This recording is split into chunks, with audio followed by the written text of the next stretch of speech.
You're working with a client, it's time to collect payment, however they're late. Should you or should you not charge them late fees? That's what we're going to get into in this episode of Freelance Jumpstart TV.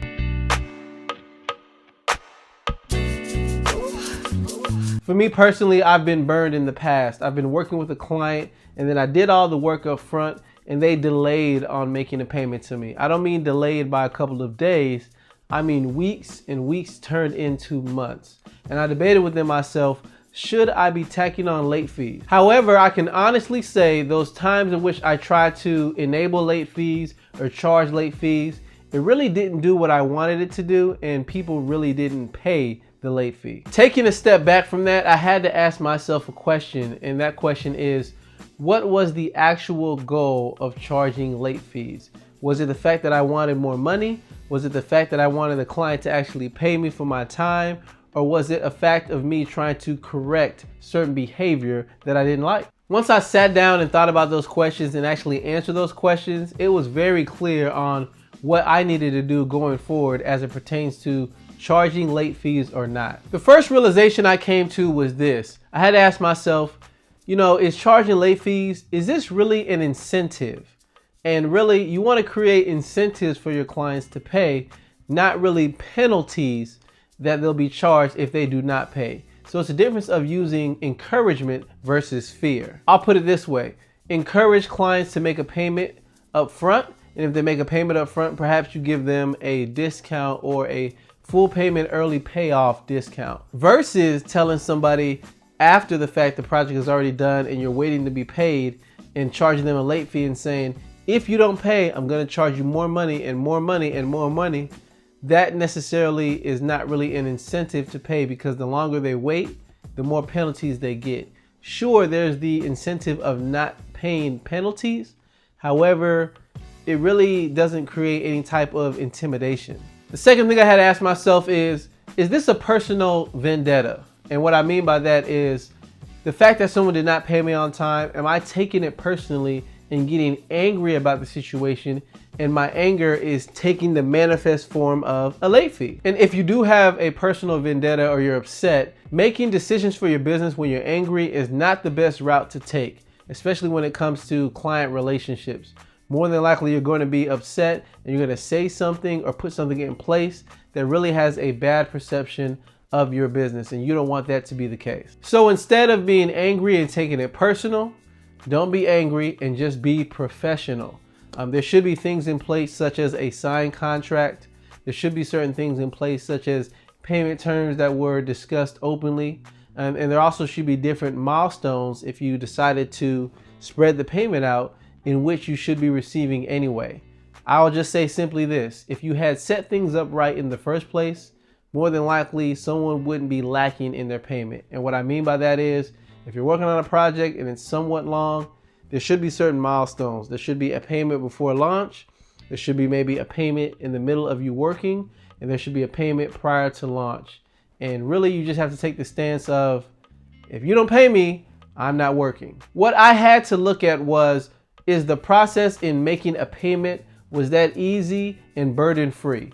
All of the burden should be on me, not necessarily on the client. So if I'm expecting payment from them, it has to be easy, such as a click of a button. One thing I've definitely learned and I've come to do is online payments. If I send an email to someone reminding them to make a payment, it has to be as easy as them clicking on a button, them seeing a summary, and then they click pay, and they can enter their card information or their bank information, and they're done. It has to be that easy. If you have a business to where you absolutely positively have to have a check, that's okay. But one thing I would say is make it easy. You don't want to tell someone, sure, you can pay by check, and now they have to physically write out the check, get a stamp, take the check to the mailbox, and then mail it out. Make it very easy. If nothing else, if you have to have a check, you send them a self-addressed envelope that is already stamped and already paid for, and all they have to do is drop it in the mail. That's what I mean by making payment easy. Whatever payment method you prefer, it has to be easy. Another thing I had to examine is to really look at and see, did I truly use every point of contact to get in touch with the client? What I mean by that is simply, did I call them on the phone? Many freelancers and many creatives are nervous with verbal conversations with someone. If it's a kind upfront call, there's nothing wrong with that. You can call someone and say, hey, how you doing? Just wanted to double check. I know tomorrow is one of our milestones. Just wanted to see if you had any issues with making payments. And I actually sent you a link to make it very easy to make a payment. So if you have any questions, feel free to let me know. And just build up a rapport with the client. Don't just sit in your bat cave working on your project and thinking everything will be handled over email. Maybe they didn't see the email. Maybe they only check email once a day. They're not very aware of what's going on, and to the client, it may be not at the top of their mind. They may have personal things going on. So if email doesn't work, reach out with a phone call, right? If they don't pick up, leave a message. How about that? Leave a message for them, but just try to exhaust every point of contact and either contact someone prior to the date, like right before the date when it's due, just as a subtle reminder. I recommend an email as a subtle reminder. And if a few days pass and they haven't made a payment, give them another subtle reminder via email and follow up with a phone call. And the one thing I had to look at to examine this whole overall process on whether or not I should charge a late fee was, I should probably just collect the payment up front. Collecting the payment up front removes a lot of the things that I just said, worrying about trying to get in contact with them, the back and forth, the whole thing with clients remembering payment dates, reminders. Really, if you're able to collect all the full amount up front, that is the best and number one thing. That way you don't have to worry about anything. The only thing you're held accountable for is to deliver what you promised. Now, I will say, if you do collect payment up front, you do have to be watchful over scope creep, right? The fact that someone paid you and you agreed on a certain amount of work, but then they may add certain things to it. And the fact that they've paid you all this money up front, they may feel entitled to add things, right? But that's also why certain principles such as revision cycles are important. And as I mentioned as well, just making sure that the whole process is outlined. So I mentioned all those things in a previous video, but the best thing is to collect payment up front. But then you also have to plan and be cautious about how many revisions and the scope of the whole overall project. So if I had to give a direct answer on whether or not to charge late fees, my verdict from what I've learned in my business, I would say no. Do not charge late fees, because honestly, it just doesn't work well, especially when you're in the creative space. Maybe if you own a utility company, to where you say, make a payment, we're gonna charge our late fees. If you don't pay the late fees, your lights are cut off. You don't have to do much explanation in that case to express the urgency, right?